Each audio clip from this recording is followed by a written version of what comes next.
Vamos continuar a nossa exposição, passar agora para o Luiz Carlos Raul. O Peternelli vai ficar por último de castigo hoje, que ele vai pegando pressão para a sua exposição. Tá bom, Peternelli? Estou à disposição. Então, amigo Luiz Carlos Raul, Sua Excelência tem a palavra. Senhor presidente, deputado Joaquim Passarinho, uma honra muito grande estar aqui de volta na Câmara, numa comissão especial de reforma tributária, que eu tive a honra de ser relator no mandato passado da PEC 293 de 2004, que se encontra prontinha na mesa do presidente da Câmara desde dezembro de 2018, que foi aprovado por unanimidade nesta comissão especial daquela época. Senhora relatora, eminente deputada Bia Kicis, uma liderança que se projeta a cada dia mais no Parlamento e na vida pública nacional, um prazer muito grande. Meu caro general Peterlini, querido amigo deputado, caro deputado Luiz Ovando, mais uma vez estivemos juntos hoje no plenário, depois na reunião da FPA. Meu amigo Alexis, que entra e sai toda hora, meu caro colega e companheiro de luta tributária de tantos e tantos anos, Marco Sintra, meu caro amigo e também combatente da reforma tributária, Bernardo Api, que deve falar de forma remota, Luiz Dinesi, meu caro amigo, prazer te ouvir a semana passada em casa, estava ligado aqui na sessão, e Fabiane, que tem nos acompanhado aí, senhoras e senhores. A nossa PEC 110, ela é fruto da 293. Já pode projetar, por gentileza. A 293 foi discutida por muitos anos aqui na casa.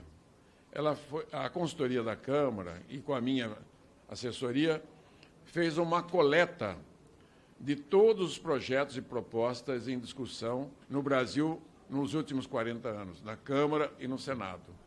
E dessa discussão, dessa coleta de informações, à luz do modelo tributário brasileiro e do modelo tributário dominante no mundo, que é o IVA, que predomina em 178 países do mundo, e as diretrizes da OCDE e as recomendações também da OCDE, do Banco Mundial, Banco Interamericano e de outras grandes instituições internacionais, nós caminhamos para o modelo clássico internacional, em função muito das relações comerciais internacionais do Brasil na formação de preço relativo, que é o ponto fundamental. Então, a PEC 110 ela está em oposição à PEC 7. A PEC 7 descentraliza, de certa maneira, o que já é hoje descentralizado, o ISS municipal. Então, a minha experiência vem dessa relatoria e de ter também elaborado a Lei de Exportações, a Lei 87/96, que fez do Brasil o maior exportador de commodities do mundo. Ela está inserida dentro da lei do ICMS, que é a famosa Lei Candir, que eu tive a honra de ser o relator, e da Lei 123, do Super Simples, que eu tive a honra de ser relator, de uma comissão especial desta Câmara, que foi presidida pelo Carlos Melles, hoje atual presidente do SEBRAE Nacional. Ele, com a habilidade política dele, no governo do Lula, conseguimos um democrata e um social-democrata infiltrado dentro da comissão e fizemos o Super Simples. Foi isso que... E o Super Simples antecipa a reforma tributária porque ele já unificou o tributo municipal, né, de 93% das empresas, o ISS, o ICMS, o IPI, o PIS, o COFINS, né, e a contribuição previdenciária num só tributo, só que completamente diferente do que nós queremos hoje, com uma rampa de alíquotas do menor ao maior. Então, o imposto de renda, os municípios e os estados já têm seu imposto de renda hoje no Brasil, desde a Constituição de 65, que criou esse modelo.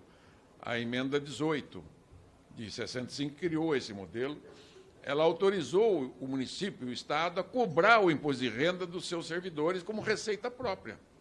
Então, se você olhar nos quadros do deputado do Piauí, nosso querido amigo, ele já põe uma arrecadação expressiva, né, que tem do imposto de renda. Imagine o imposto de renda retido na fonte da Prefeitura de São Paulo, quanto representa, porque a maioria dos municípios, quem paga imposto de renda é o funcionário público, né? Muito pouco os outros setores. Então, vamos em frente, por gentileza. A PEC 110, ela é, na falta da tramitação na Câmara, que o presidente da época, o presidente Maia, Rodrigo Maia, resolveu bancar a PEC 45 em prejuízo da 293.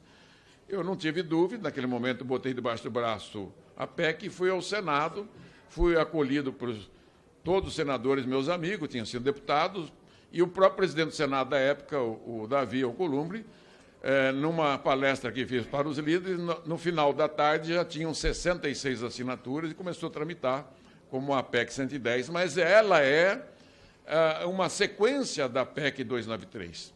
Tem o mesmo princípio, a mesma linha, da mesma estrutura. Ok? O objetivo dela é o mesmo, fomentar o desenvolvimento econômico, crescimento da economia e a igualdade social. Por quê? Aqui eu vou passar rapidamente. Pode ir. O Brasil, por que reformar? Porque o Brasil já foi um tigre na economia mundial até 1980. Por isso que o Brasil recebeu os maiores contingentes de imigrantes do mundo. O Brasil era o Eldorado para os da Ásia e da Europa, que tinham dificuldade no final do século XIX e XX, porque tinha as melhores terras do mundo, água em abundância, sol em abundância, um clima ameno. Então, os imigrantes vieram e se juntaram aos nativos e aos africanos, e formou essa belíssima civilização. Mas o erro da pobreza, da miséria brasileira é estrutural. O Brasil continua sendo o país mais rico do mundo. Só não sabemos aproveitar essa riqueza porque desperdiçamos ela no custo Brasil, não só dos custos que é levantado pelos vários institutos e entidades, mas, fundamentalmente, mais de 2/3 desse custo é o custo tributário, que não é arrecadado, e ele se sobrepõe nos preços relativos da economia. Então, você pode observar que, nos últimos 40 anos, mesmo com o Plano Real, reforma trabalhista e previdenciária, o Brasil caiu de 6,3%, que cresceu durante 50 anos, de 1931 a 80, caiu para 2%. O próximo. Ficou pior. Nos últimos 10 anos, pode passar, por gentileza, nos últimos 10 anos, o nosso crescimento foi zero. Zero por conta da crise, né, do governo da Dilma, que levou ao impeachment dela, né, assim como a crise do Collor levou ao impeachment, assim como a crise econômica do Figueiredo levou ao fim do regime militar. Então, o que muda governo são as crises econômicas. Nesses últimos 10 anos, zero. Aí veio a pandemia e nos encontramos nessa situação. É um voo de galinha, cresce um pouquinho e cai. Então, na raiz do problema, eu venho estudando isso há mais de 40 anos, né? Só na Câmara foram 28 anos, eu estou fora já há 3 anos e pouco. E fui vereador, fui prefeito, fui secretário da Fazenda do Paraná 2 vezes. Né? E aqui na casa eu sempre trabalhei Comissão de Finanças, né, e Tributação, Relações Exteriores, em todas as comissões temáticas econômicas. Trabalhei em todas. Fiz a lei da sociedade anônima, sempre estive envolvido, né? Fui o maior defensor do Plano Real, porque eu acreditava que a inflação era o inimigo. Não era, ela é um inimigo. O inimigo é o sistema tributário, é inimigo das empresas, dos trabalhadores e das famílias brasileiras. Vamos em frente. Podemos ir em frente. Então, o Brasil passou a ser o patinho feio do mundo, com com zero de crescimento, enquanto o mundo médio 2,7, emergente 4. Ora, o diagnóstico é esse, tem algo de muito podre e errado na economia brasileira com tanta riqueza. Quem é que produz mais que o Brasil? 3 safras, minérios abundantes, superávit na balança comercial e o país não cresce. Ficamos brigando aí por precinho disso, daquilo, porque sobe com inflação. Então, o problema, volto a falar, é o sistema tributário. Em frente, por favor. Isso refletiu também na renda per capita. A renda per capita da década é zero. Aqui tem a renda per capita desde o começo do século passado. Então, o que significa? Que os salários das pessoas, a renda é a mesma de 10 anos atrás. Hoje, o PIB, o orçamento, a gente briga com a diferença da inflação. Então, nós não crescemos, perdemos. Foi uma crise tão grande quanto da década de 80. Então, é isso que está na raiz do problema da necessidade imperiosa de abominar esse modelo tributário atual brasileiro, né? Vamos em frente. Agora começa... Aí vai no desemprego, subemprego, crônico, você pode ver ao longo dos anos, ele se tornou crônico, né? Vamos em frente, por favor. Por que mudar? Olha só o que nós conseguimos fazer. Eu estou usando a metodologia de compactar a folha de pagamento com a tributação do consumo, que é o que é? Tudo que vai para o preço. Então, o ISS, ICMS, até a folha de pagamento, empregado, empregador, tudo, fundo de garantia, tudo vai para o preço. Não vai para o preço? Quem é que paga? Quem que paga o imposto de consumo? A família brasileira.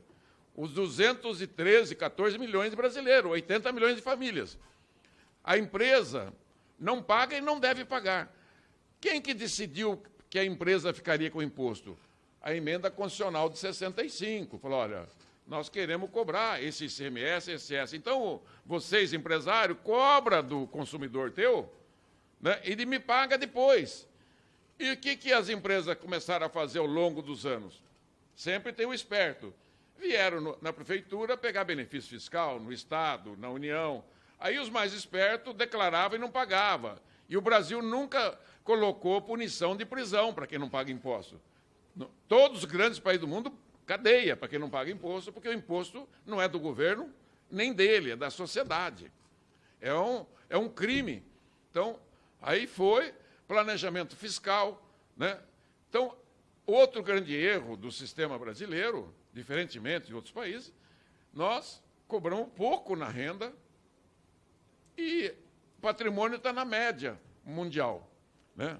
Porque é muito difícil cobrar impostos patrimoniais. Ah, grande fortuna, não sei o quê. É muito, muito complicado.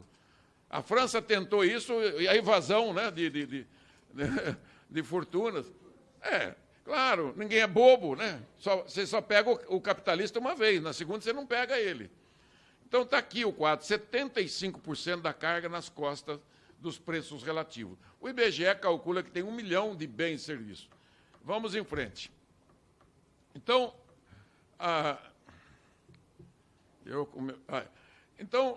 quando eu falo assim, o primeiro grande erro do Brasil, 65, foi dividir a base tributária do consumo em bens e serviços. É uma única coisa no mundo inteiro. O Brasil, de novo, é a jabuticaba, que inventou o legislador de 65, deu o serviço para o município e os bens para o Estado, e depois falou, ó, você, União, fica com um adicional de bens. Você, União, fica com o imposto de renda, mas você vai dar um pedaço do imposto de renda para os Estados e para os municípios através dos fundos. O teu IPI também, você dá um pedaço para eles. Ok? E a Previdência com a União, é óbvio que tem que ficar com a União. Tá? Então, e os municípios ficaram com uma parte grande dos patrimoniais, o Estado é sócio do imposto de transmissão, causa-morte e herança. O segundo erro foi elevada a carga tributária na base do consumo. Então, são erros que não podemos mais repetir, né? Falar, olha, o município, o Estado, eu fui prefeito, fui secretário de Estado, a Assembleia Legislativa e as câmaras de vereadores, os prefeitos e governadores, não resistem a uma pressão local. Por isso que o ISS, que tem mais de 70% do PIB de serviço, só consegue arrecadar 0,9% do PIB. Enquanto que o ICMS, que é bem menor a base da indústria, manufaturado, arrecada 7%, 7,2%. Então, quanto menor o nível, o poder político da população local, imagine, cada vez de aprovar a planta de valores de cada município, o povo entra e mata os vereadores e o prefeito. Imagine você dar um poder local de tributar mais do que isso. Eu fui prefeito, município pequeno, era coisa terrível. Olha, eu fiz uma nova planta, está errado, aqui o cara construiu uma mansão e não declarou, nós vamos cobrar esse IPTU? Meu filho, é um inimigo em cada casa que você arruma, em cada casa. Então, olha só o comparativo. Eu resumi esse quadro da Receita em 3 blocos. O Brasil no meio, né, a OCDE, que é os 35 países mais ricos do mundo, incluindo os Estados Unidos, e os Estados Unidos, que sozinho, ele é quase um quarto do PIB mundial. Então, o Brasil colocou 75% da sua carga no consumo. Não tem como mudar isso. Fala, mas por que não joga para o imposto de renda? Quem é que tem coragem no Brasil de aumentar o imposto de renda de pessoa física? Aumentar, sim. A diferença do imposto de renda americano e brasileiro é 150% maior. Fala assim, o meu imposto de renda, o teu e de todo mundo, vai aumentar 150%. Nós discutimos isso por muitos anos. Chegamos à conclusão que não dá. Os Estados Unidos, uma coisa inteligente. O sales tax é uma cobrança estadual pequena, 7, 8% de alíquota, dá 17% da arrecadação americana. 17% da arrecadação americana. Quando junta com a folha de pagamento americana, dá 40% da arrecadação, e na OCDE 60%, e no Brasil 75%. Qual desses 3 blocos econômicos é o que mais se desenvolve? Estados Unidos, onde a crise demora para chegar e a primeira a sair. Eu vivi discutir porque eu presidi o Parlamento das Américas por 4 anos. Participo do Parlamento das Américas por mais de 20 anos, que é a união dos 35 países da América, com sede em Ottawa. Então, eu pude observar que as crises, mesmo a crise americana do subprime, que eles que criaram, rapidamente eles saíram da crise porque o modelo econômico não interfere na produção. O setor produtivo americano é neutro, e o Brasil tem um monte de complicações na produção, com a carga tributária, com a taxa de juros, com um monte de burocracia. Então, a recomendação que nós fizemos na PEC 293-110, não vamos mexer, por enquanto, nessa partilha, porque nós não temos poder para isso. Porque a emenda constitucional é uma habilitadora, ela vai habilitar a fazer a reforma tributária na lei complementar. Ela é simplesmente uma estrutura, uma arquitetura do que vai fazer e do que não pode fazer no futuro. Por gentileza, em frente. Bom,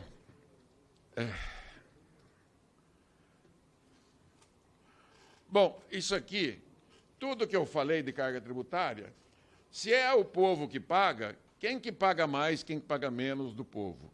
O IPEA, em 2008, fez uma pesquisa, porque eu usava aqui na casa uma pesquisa da professora Maria Helena Zucco, da FIP São Paulo, onde ela havia detectado que até 2 salários mínimos pagava-se 48% de imposto de renda. De R$1.000 pagava 480. Eu comecei a usar isso no governo do PT, batia. Aí ele falou, vamos calar a boca do Raul. O IPEA foi fazer o cálculo e deu maior.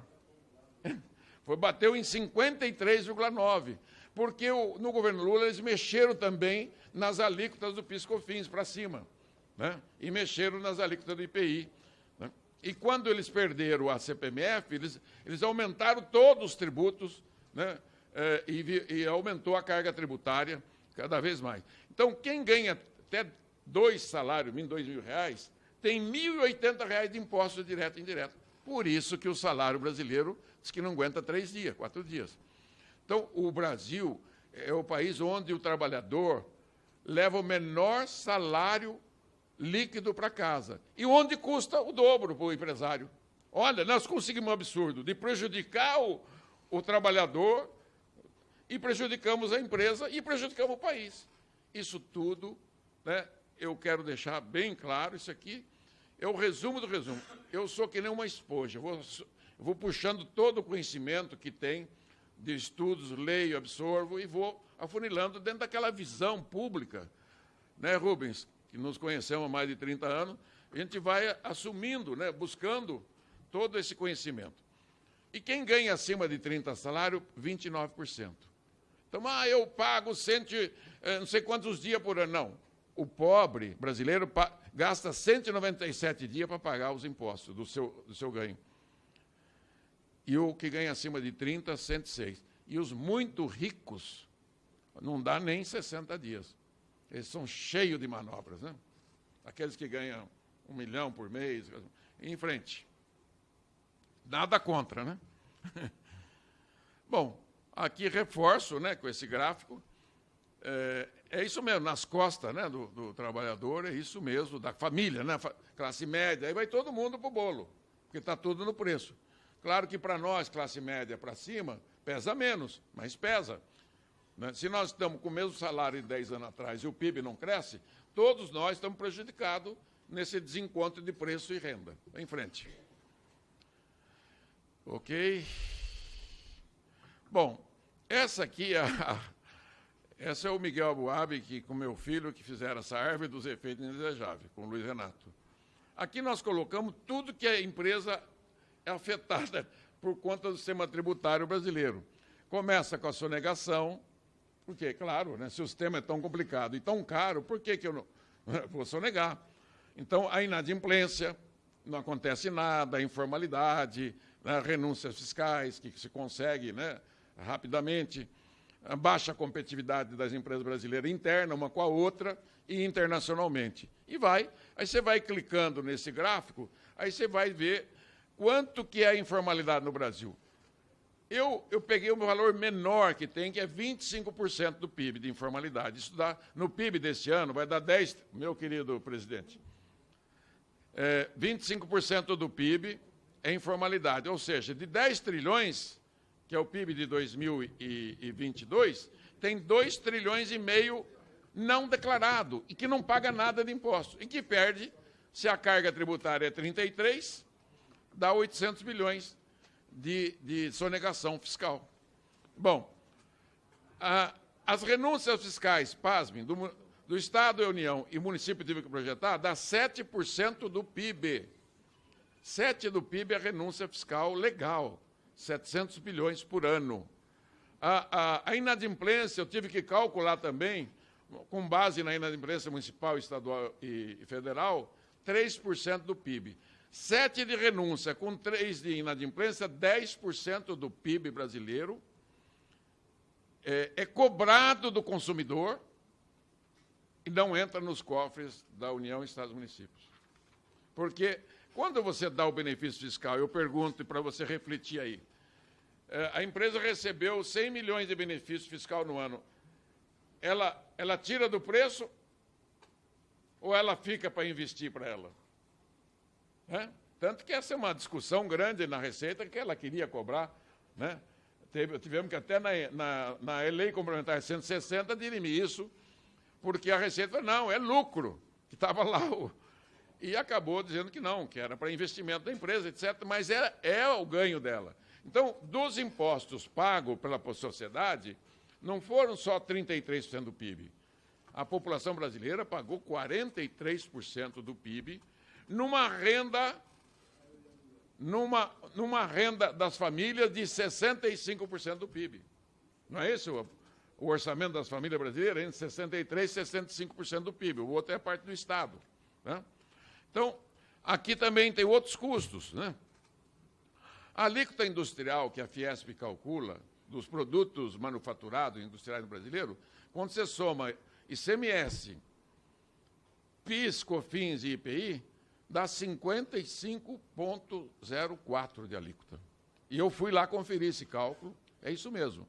Então, qualquer alíquota que você fizer, mediana entre serviço e manufaturado, que não vai passar de 25%, ela é infinitamente menor do que é hoje as alíquotas, porque nós vamos tirar todas as gorduras que acaba com a guerra fiscal, acaba com os incentivos fiscais, acaba com as barreiras interestaduais, que é uma excrescência. Imagine, nós fazemos parte de acordo internacional de 0 de imposto na exportação e 0 do que vem. E aqui nós cobramos de um estado para outro. Isso é o cúmulo da imbecilidade da economia brasileira. Então, E tem aí o contencioso levantado pelo INSPER. Ele fala em 75% do PIB. Se é 75% do PIB, esse ano dá 7 trilhões e meio. A dívida ativa acumulada, 45% do PIB, 4 trilhões e meio. Claro que uma parte grande dessa dívida não vale nada, mas, né?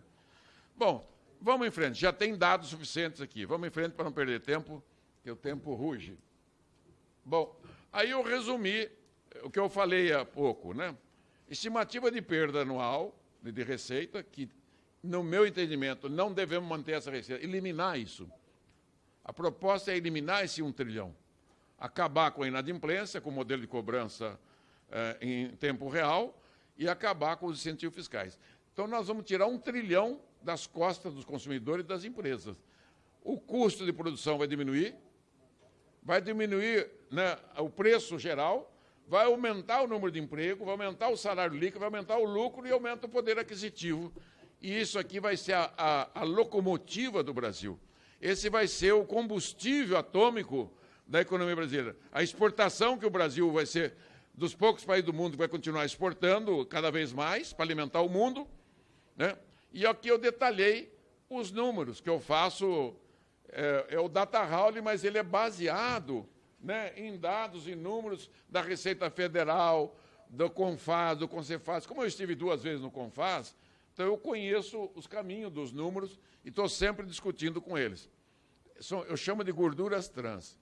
Ele fala assim, essa gordura trans matou a economia e está matando todo dia. Há 40 anos, hein? Agora, com a crise, aguçou. Com a crise da Dilma, explodiu e falou, agora não tem mais jeito. Não adianta mais remedinho, não adianta mais um paliativo, você tem que fazer uma asepsia geral, uma reestruturação geral do sistema tributário brasileiro. Vamos em frente. O que mudar? Então, vamos lá. Então, eu já falei da emenda constitucional 65, na Constituinte, a carga tributária, em 65 a carga era 19%, em 88 já estava em 22,8% e hoje está em 33%. Médio, deu 33,9% ano passado, mas estou falando em média. Nos últimos 30 anos, aumentou 10% do PIB, 100% para o governo federal. Por que aconteceu isso? Porque em 88, eu era secretário da Fazenda, muito jovem, tinha metade da idade que eu tenho hoje, no CONFAS. Imagine aqui, junto ao Constituinte. Você foi Constituinte, Rubens? Não. Não sei se é alguém. Eu não saía de Brasília. Nós queremos morder uma paleta desse leão que é gordo e viçoso. Não, tinha só 23% da arrecadação de PIB, mas eu achava que o leão que era gordo. Aqui que estava o dinheiro. Nós tomamos 15% do IPI, do Imposto de Renda da União, que já era de 32% do imposto de renda, passou para 47% o fundo de participação. Era 32% o IPI, passou para 57%. Nós criamos um 10% para exportação de industrializado, que naquela época cobrava dos produtos semi-manufaturados e produtos primários. Tiramos da União. Até 88, a União tinha o Imposto Único de Combustíveis, de telecomunicações, de energia elétrica, transporte e minerais. Jogamos para dentro do ICMS. Bom, e qual foi o grande problema da Constituinte para cá? Quando o governo federal se viu ferido de morte, que os estados e municípios tinham abocanhado, ele se vingou. Aí ele começou a criar as contribuições, essa excrescência, né? Dezenas, centenas de reformas fatiadas, começou a elevar a carga tributária e criou o manicômio tributário, e hoje nós somos o 100º ou 84º pior sistema tributário do mundo. E o 100º ou 24º pior ambiente de negócio. Bom, da Constituinte até hoje, foram editados, segundo o IBPT, 390 mil normas tributárias. É para louco mesmo, né? É para louco. Vamos em frente. Então, o que nós desejamos? Adotar as 3 bases clássicas universais. Um imposto único no consumo, um imposto único na renda. Minha sugestão também é eliminar a CSL, porque é uma excrescência que foi inventada para não dar partilha para estados e municípios, uma bobagem que hoje está definido, e os patrimoniais clássicos. Na PEC Raiz, na minha PEC Raiz 293, o patrimônio todo do município, mas não conseguimos isso. Também na PEC Sanitária não conseguimos acabar com a CSL. Então, deixa para um outro momento. Mas o consumo inicial nosso eram 9 tributos, ficaram 5. Mas eu recomendo, a Receita Federal pode começar o ano que vem com PIS/COFINS, se aprovando a emenda constitucional esse ano, o ano que vem, faz o PIS/COFINS, vira CBS, contribuição não imposto, e nos anos seguintes pode absorver IOF, que é o chupa-cabra. Você sabe que o IOF foi criado para tributar quem está devendo. Eu sei que eu devo cheque especial, eu pago o IOF. Estou devendo cartão, pago o IOF. Eu vou tomar dinheiro emprestado, até do consignado eu pago o IOF. Quem que inventou uma desgraça dessa? Para tributar quem está morrendo, né? Quem está na infelicidade. Então, a sugestão é um imposto único no consumo, um imposto único na renda, e o patrimonial é o clássico. Na verdade, ele é um imposto só. Imposto sobre a propriedade urbana, rural, veículos e a transmissão intervivos e causa-morte. Na verdade, é um tributo só, né? Vamos em frente. Aí, nós detectamos que tem 6 causas raízes do manicômio tributário. Quando olhamos o ICS, ICMS, por quê? Primeiro, o azul lá embaixo, pode clicar nele. O imposto é declaratório. Se ele é declaratório, ele gera todas as consequências. Segundo, o recolhimento do imposto é decidido pelo empresário. Eu pago se quiser, não acontece nada comigo. Terceiro, o pagamento do imposto, da nota fiscal, não tem nada a ver, não conversa. A nota fiscal não conversa com o boleto de pagamento da compra. Eles não são síncronos. Esse é um erro que o Miguel Aboab detectou e falou, olha, a minha proposta parte disso, é unificar a nota fiscal com o boleto de pagamento no ato da transição de compra e venda. É como a CPMF, mas só que em cima, né, da compra e venda, né, na transação. Por que é possível fazer isso e não era antes? Porque o sistema eletrônico está aí, né? A informática veio para mudar a humanidade. Não é uma brincadeirinha, né? É algo definitivo. Hã? E vai acabar com o dinheiro, mas tudo bem. Aí você, como tem inadimplência, como tem sonegação, como tem incentivo fiscal, você foi aumentando as alíquotas. Foi aumentando, é igual, falou, ó, chegou gente em casa, põe mais água no feijão. O bolo de aniversário não dá, coloca mais uma feira, né?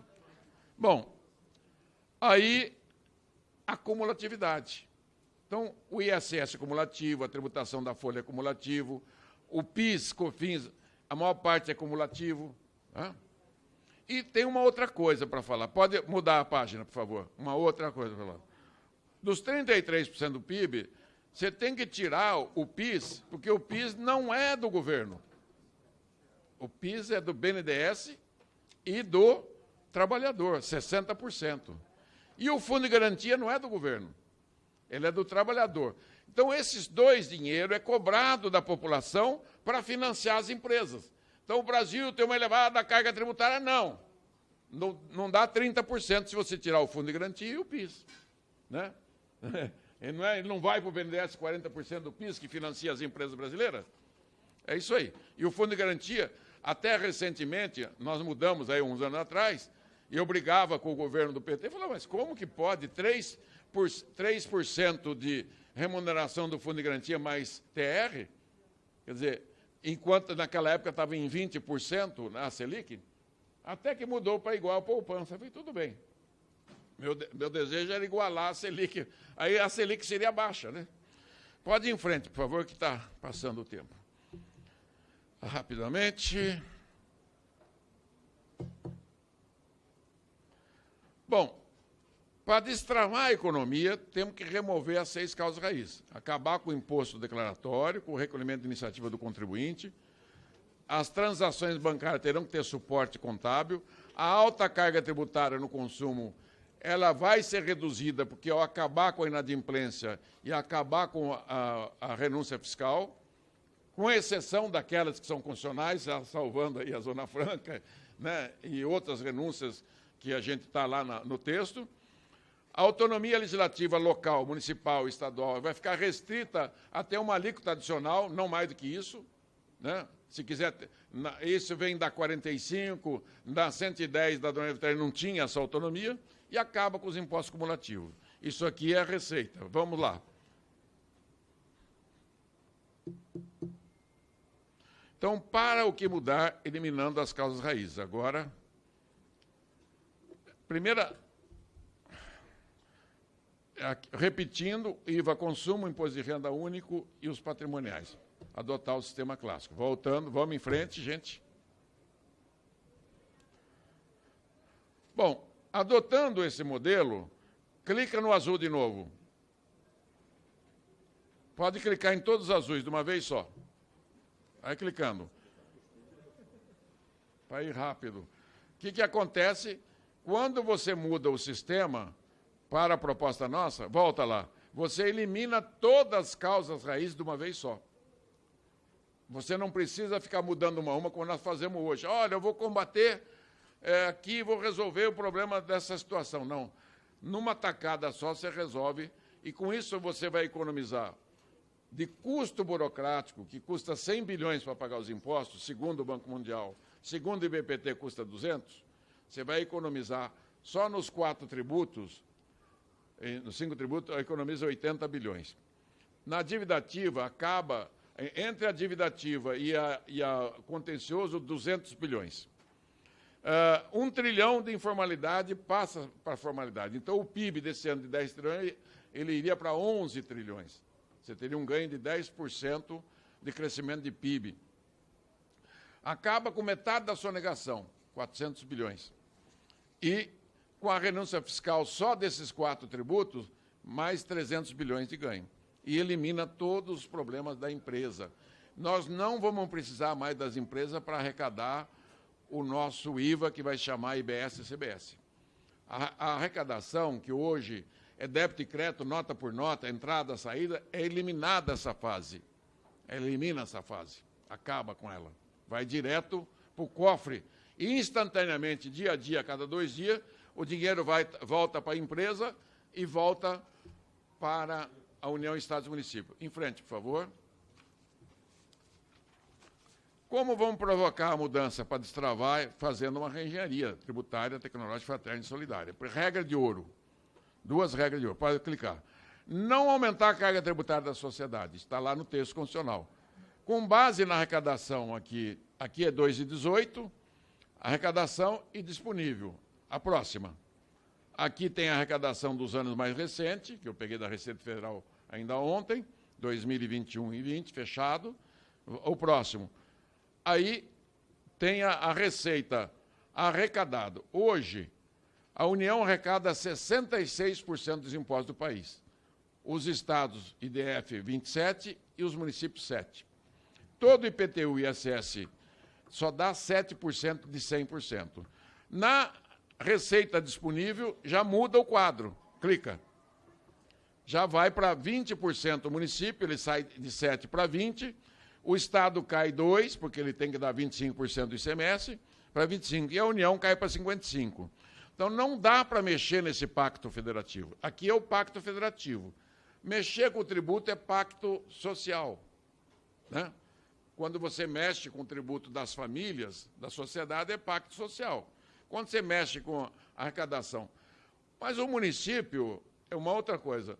O município não tem que ser arrecadador, ele tem que ser gestor da despesa, que já é um trabalho igual ao SUS. O que nós fizemos dos municípios brasileiros com a descentralização? O município é o gestor do maior sistema único de saúde do mundo. Ele é o gestor, ele tem que ser bom gestor. Ele não precisa ser, ao mesmo tempo, bom arrecadador e bom gestor, porque ele não tem poder para isso. É muito fraco a pressão no município. Você tem um prefeito bom e 9 ruim, que não vai conseguir enfrentar a cobrança de imposto local. Quando você descentraliza, é isso, né? A gente vê muito disso. Isso aqui tudo vai ficar com vocês, pode ir em frente. Não mexer na carga tributária, vai reduzir a carga tributária. A proposta raiz era 9 tributos, e eu ainda aconselho. Como a PEC 110 ficou aberta, ela ficou aberta para você eliminar todos os demais tributos, jogar na CBS, porque nós resolvemos o imposto municipal, ISS e ICMS, com imposto de bens e serviços, sendo uma cobrança única, nacional, destino alíquota por fora, cobrança eletrônica em tempo real, com devolução do imposto na cadeia produtiva em tempo real e repartição, partilha em tempo real. Então, clica mais, pode clicar. Então, inicialmente, era um só imposto. Quando foi para o Senado, o Sintra está aqui, ele era secretário da Receita com o Guedes, fizemos um acordo que a Receita Federal não abria mão da contribuição previdenciária. Lembra que você queria a CPMF, o Imposto de Movimentação para a Folha, e você queria a CBS e IBS. Porque qual que é a maior despesa que o Brasil vai ter nos anos futuros? Previdência, saúde e previdência. Então, você não pode trancar, né, a possibilidade do amanhã vai aumentar. O Brasil cada vez mais, já estamos com 40 milhões de aposentados no INSS. Mas eu aconselho, porque a PEC 110 ela ficou em aberto para que a União, querendo, igual ela faz hoje, por lei ordinária, eliminar a IOF, todos os demais tributos, vai eliminando um. E a renda precisa de uma lei, ele pode unificar, esvaziar a contribuição e jogar para o imposto de renda. E a CBS federal, ela pode absorver a folha no todo ou em parte. É só ela mandar um projeto de acordo com o que está o texto constitucional. Eu falei para o senador Roberto Rocha, deixa explícito isso. Não, deixa explícito que acabaria com essa confusão com a pessoa de serviço. Eu tenho falado para o pessoal de serviço, vai aumentar a carga tributária? Não vai. A carga tributária vai diminuir quando você tirar as gorduras. Se você fixar, não vai diminuir, olha o meu negócio. Eu não estou olhando o negócio deles, nós estamos olhando todo 1 milhão de negócios do Brasil, né? Nós queremos que a população pague menos. Para isso, tem que ter um sistema simples, único, nacional, destino e eletrônico. É o que nós queremos. É muito próximo, general Sintra, do que vocês defendem há 30, 40 anos. É muito próximo. São primos, quase irmãos. Só que vocês usam a movimentação. E nós utilizamos a movimentação da compra e venda, para ter um nexo causal, né? E a municipalização, que é um sonho. Eu queria ver um dia todos os impostos municipais no município, não no Estado, que não tem nada a ver com onde as pessoas moram, onde elas vivem. Aí eu aproveito e falar, não tem município que dá prejuízo. É a União e o Estado que toma o dinheiro dos munícipes, senão ela não vive, né? Vem em frente, está acabando. Não fica... Tenha paciência com o teu amigo aqui. Bom, a definição ficou essa aqui, o seletivo só sobre externalidade negativa. E eu também falei, viu Marcelo? A Zona Franca tem que ter um delta da CBS. Entendeu? Tem que ter um delta da CBS e resolve, um funding.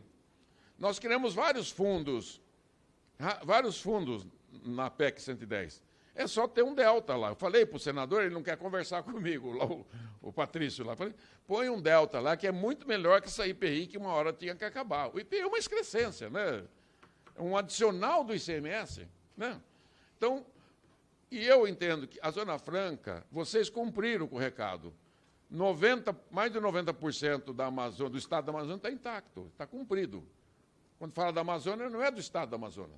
Então, o estado da Amazônia cumpriu com o que está na Constituição, que os militares que criaram a Zona Franca de Manaus, né? Pode ir em frente. Bom, aí tem os detalhes que eu não... aqui é só os 4 tributos, 12,5 que é cobrado. Pode ir clicando, vai clicando para ir passando, que eu já falei sobre isso, né? O que é cobrado, o que fica, como pode ser, pode ir em frente, que já falei para eles, né? Está bem explicadinha essa parte. Aqui são os regimes favorecidos, né? Atividade agropecuária, alimento, educação, saúde, transporte metropolitano, né? Aí os outros regimes diferenciados de combustíveis, sistema financeiro, operações de bens imóveis, aquisição da administração pública, que vai ter um tratamento diferenciado, porque tem a questão da isonomia recíproca, né? Adequado tratamento ao ato cooperado, o regime diferenciado em lei complementar à Zona Franca de Manaus, a manutenção dos regimes das áreas de livre comércio e o super simples. Eu, como pai do super simples do Brasil, tenho o dever e zelo por ele. Então, sem dúvida alguma, está bem protegido lá. eu acredito que o setor de serviço brasileiro, se as famílias terão mais dinheiro, só vão ganhar o serviço ponta de ponta, né? Sabe, aquele serviço, tem que ter o serviço intermediário da cadeia produtiva, PJ com PJ, não tem problema. O problema é o serviço final, a pontinha final. Então, isso pode dar um tratamento diferenciado pela lei, né? Não haverá impedimento. Em frente. Concluindo, pode ir clicando. Aqui são mais autonomia para os estados e municípios, paridade, transição grande para os municípios e estados, sob origem e destino, foi dada uma transição grande. Para implantar esse modelo, o primeiro ano implanta já, se aprovasse esse ano que vem, implanta a CBS com PIS/COFINS, e no segundo ano começa a implantar o IBS, Imposto de Bem e Serviço. Pode ir em frente. Criação dos fundos, está tudo bem previsto. Manutenção da questão das diferenças regionais, dos fundos de participação, está tudo mantido para não criar nenhuma ruptura. Pode ir clicando para ir rápido, aí, passa rápido. Aí é o modelo de cobrança do Aboab, que vocês já viram, ele explicou bem, explicadinho. Qual que é a ideia? Não fica nenhum centavo devendo para a empresa. A empresa não vai pagar nenhum centavinho de imposto, na dica. Tudo que ela comprou, que ela pagou imposto, ela vai receber de volta no mecanismo, que hoje é por crédito escritural. É uma loucura. Você já viu como é que é a parte do Estado, ICM, crédito, débito e crédito? É uma doideira. É uma coisa de maluco. Esse crédito não está bom, isso é falso, esse é crédito não sei o quê. Nota calçada, nota paralela, crédito que a empresa nunca pagou imposto, tem crédito. Acaba, limpa. É uma higiene, uma asepsia, né, total. Uma cadeia produtiva curta como essa, que o Miguel exemplificou, começa pagando 20% de imposto do insumo, o agricultor brasileiro nunca recebeu de volta o seu imposto. Mas ele é elo da cadeia produtiva, ele tem que receber de volta. Sabe quanto que a CNE calcula que um saco de soja, de milho, de trigo, tem de imposto cumulativo que fica no preço, que o agricultor não recebe de volta? 8%. Imagina esse 8% na mão do agricultor brasileiro, de 5 milhões de agricultores, o que vira ao agro brasileiro, que já é o melhor do mundo, né? E, no final da cadeia, zero de imposto das empresas, quem é que paga o imposto? Sempre é o consumidor, Sua Excelência, o cidadão, Sua Excelência, as famílias brasileiras. Então, nós vamos reduzir a carga tributária dele. Pode ir em frente, está acabando. O imposto será calculado pelo Estado, regulamento automático, transações bancárias para ser síncrono, unificação da legislação tributária da base de consumo, uma só lei. Imagine o que vai acontecer com o contencioso administrativo judicial. Vai para a próxima dizer, por que muitos advogados não querem a mudança? Né? Por que eles não querem? Porque vai acabar com a mamata, né? Do contencioso, 7,5 trilhões de contencioso. Ainda tem a alíquota menor para itens, né? E tem uma pérola aqui, pode clicar, que é o terceiro. É o terceiro, clica. Que é o modelo da nota fiscal legal Brasília, não devolve o dinheiro para pagar IPVA e faz prêmio. Paraná faz isso, São Paulo, Minas.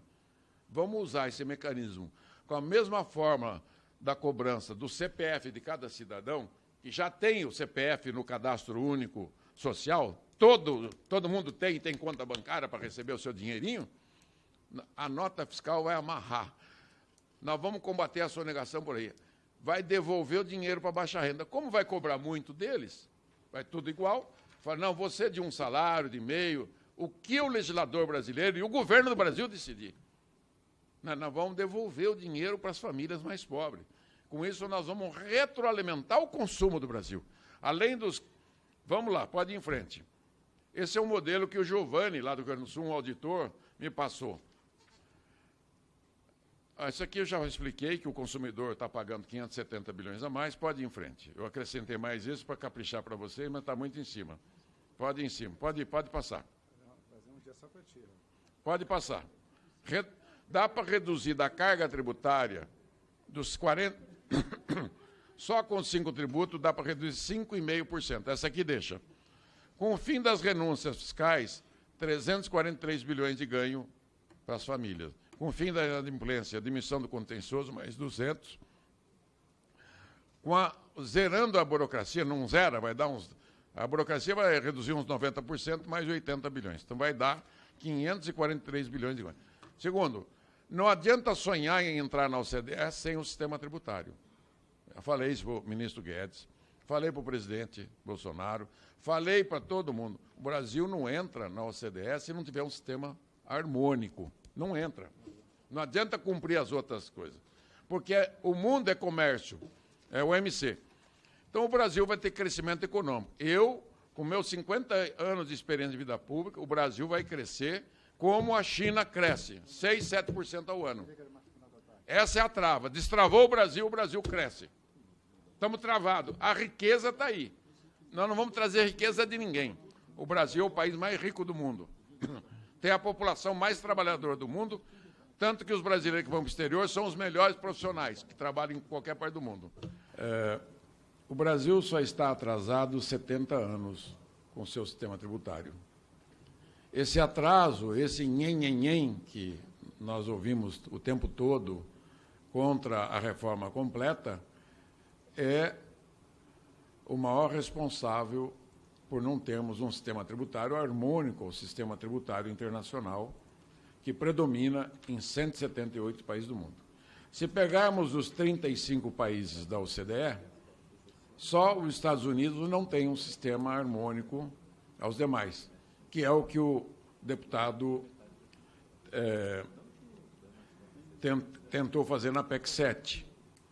Fez uma proposta muito mais exagerada do que a proposta americana, mas que, evidentemente, é uma tese, que no Brasil, infelizmente, não tem o mesmo parâmetro dos Estados Unidos, que é de ter uma carga tributária baixa no consumo. Se tivesse uma carga tributária baixa no consumo, ainda assim remanesceria o problema da folha de pagamentos.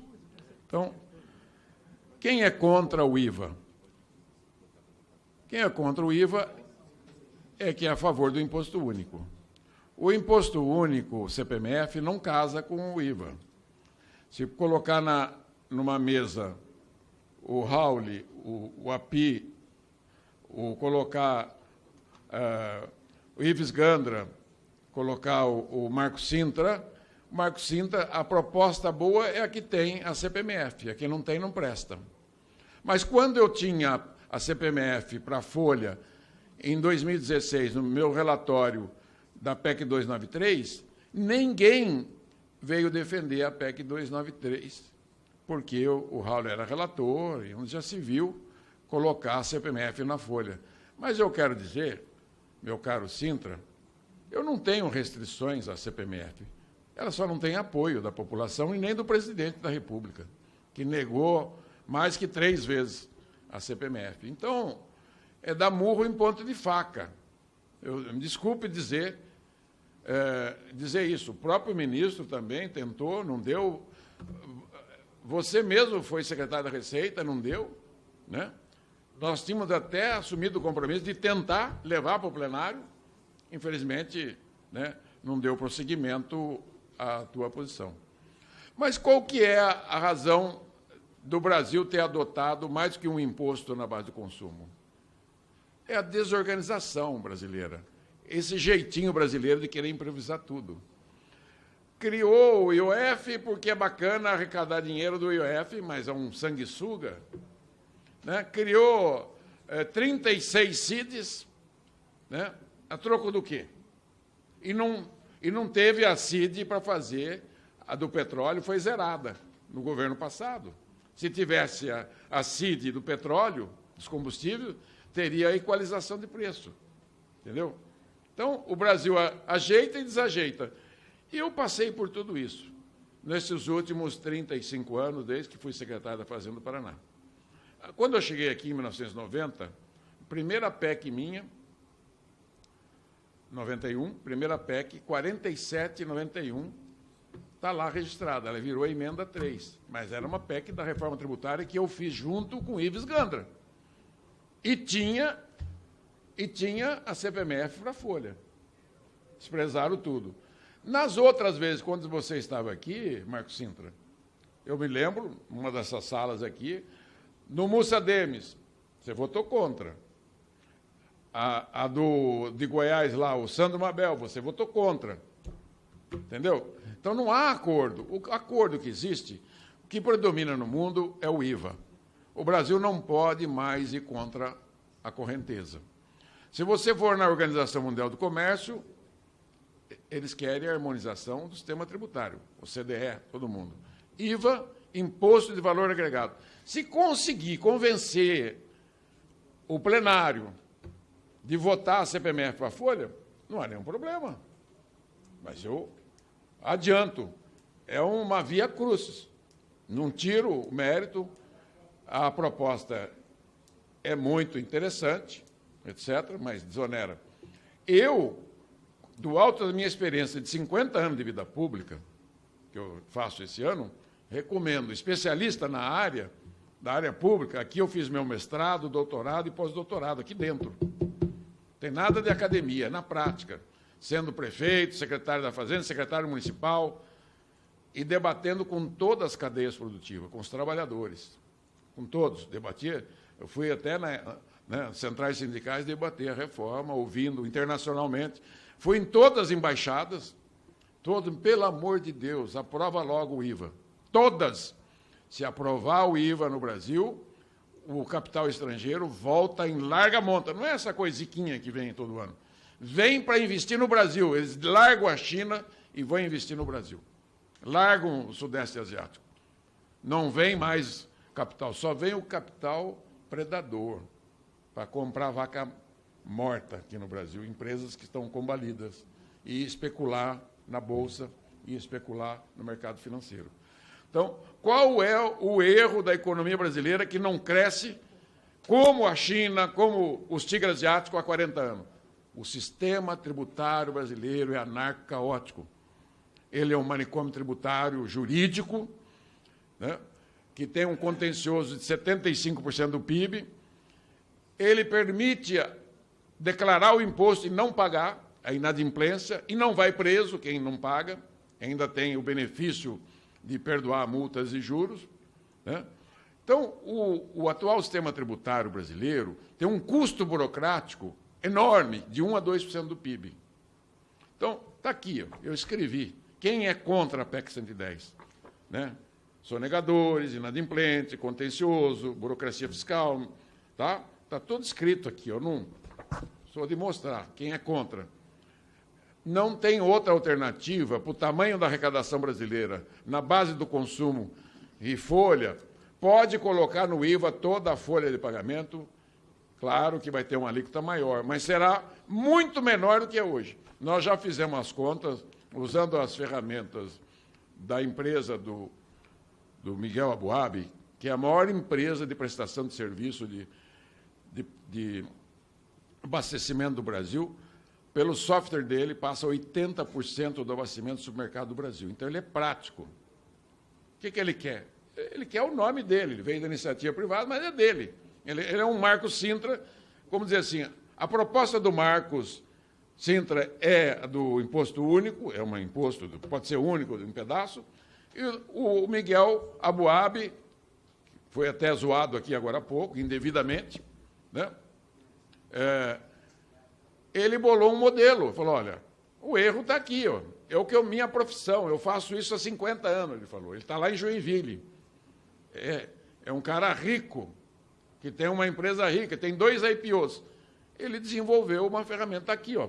Foi lá na Receita, eu fui junto, está aqui, está de graça, o Confas está aqui para vocês.